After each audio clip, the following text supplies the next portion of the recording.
Hello everyone. I hope you're doing okay. Hope everybody enjoyed their Valentine's Day. I've got this little Jacelyn head. I'm going to do a cuddle baby. It'll be my first cuddle baby where I just paint the head and put it to a baby body that's just no hands, no feet, no nothing, just fabric. And so I washed this baby, and then I used some rubbing alcohol to make sure I really got it really good. That's just kind of how I do it, so that there's no oils. And I washed my hands. Now you could technically wear gloves so that you don't get your own oils on there, but I've washed my hands pretty good, so they usually get dried out from all the minerals and the rubbing alcohol I work with. But I'm going to make sure I don't have any oils on my fingers, and I'm going to start the process of how I do it, so that way you can see what I do.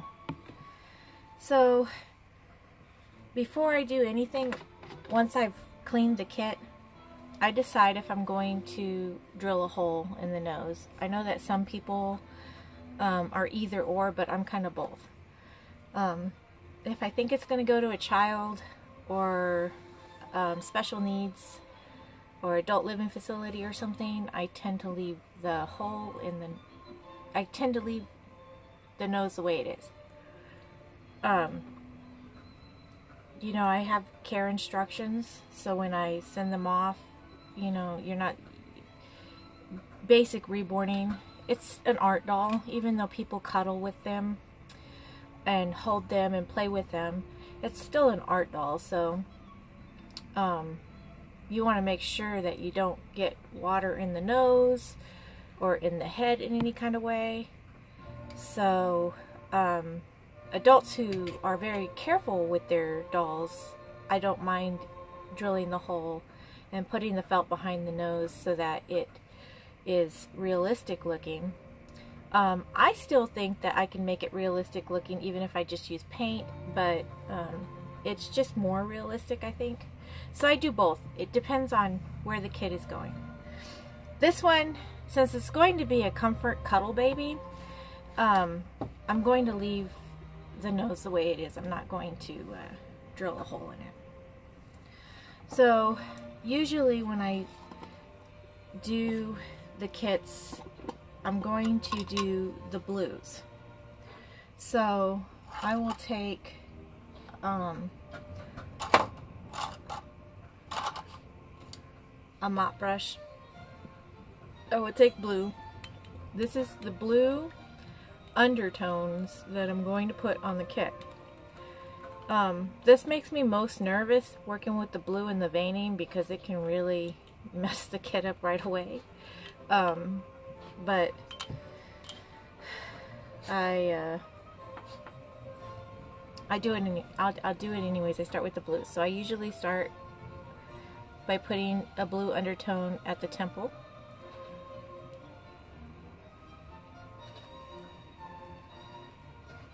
Maybe in the dab it in the corner of the eyes, over the nose for sure, right there, the bridge.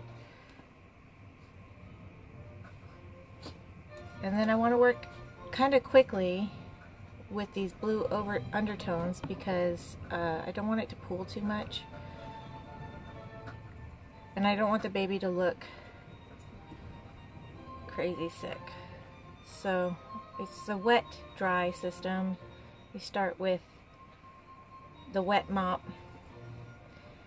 and then I will do and just kind of work it so that there's a blue undertone. I don't want the baby to look ill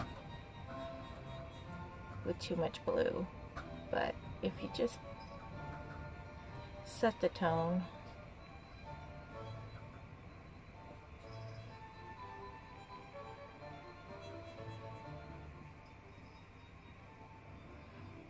That will be my first step.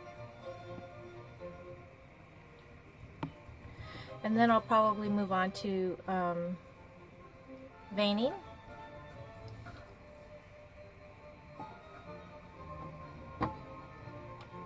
If I had arms, I would put blue in certain spots on the arms and legs too, like the bottom of the feet, just for the undertone.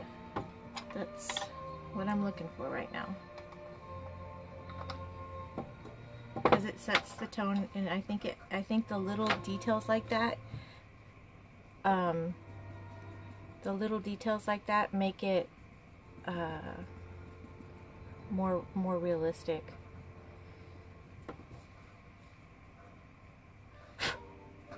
I didn't notice that I love this little step until I saw a couple people on some tutorials show off the blue, and it's nerve-wracking because blue can really be too much, but I think it helps. So this baby has some extreme features, so I'm probably putting more blue on it in a wider area than I would normally, because it's got some very harsh, I don't know, I wouldn't say harsh features, but strong's the word, strong features. So I'm going to highlight the features of that baby.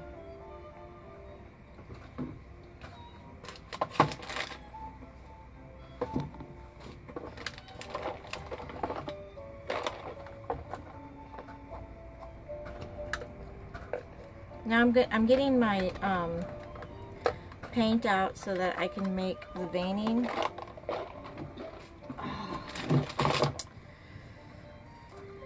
It's not the same as the wash that I make for the blue undertones.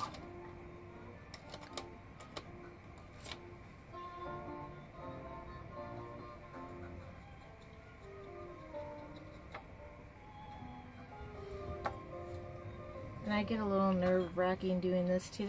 I think this is the most worried I get in the reborning process, besides working on the hair, because I think if I over-exaggerate the veining, it could take away from the realism. It won't look so real if you don't get it just right.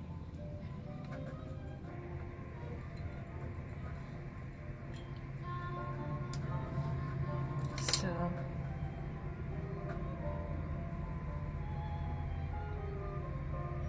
I'm going to apply the veining with a brush that I altered, and then I will dab it out with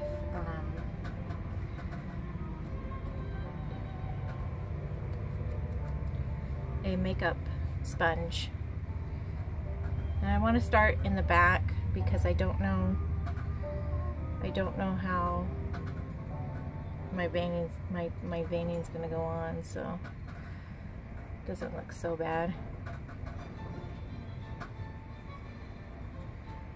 And everybody kind of finds their own way of what they like and what they don't like. So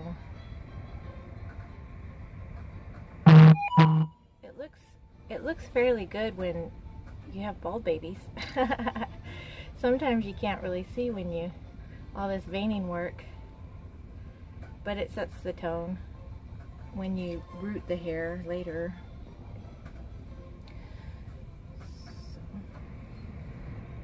I like to put like a vein by the forehead that forks off either down or up, because we kind of all have something there.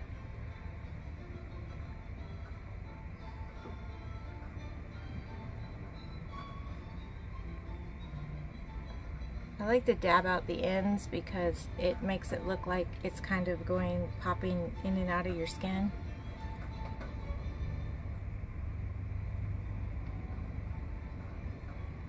Some people are really, really talented with their veining. I don't like it to be crazy bold. I just kind of like it to be a subtle look of this is a real person, because we all have veins.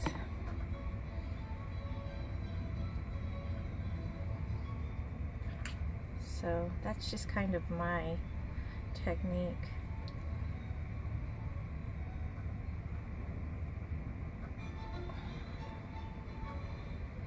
Just to give you an idea.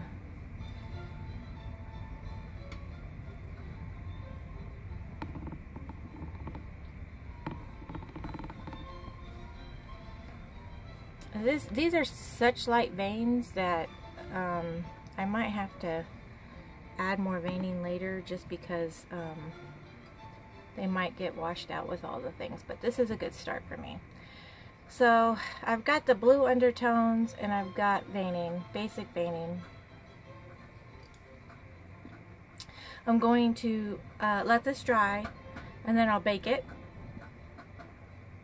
at 265, and I'll set it at 8 minutes. You can do 11 minutes, but this is just the basic first step, so that's how I'm going to do that one.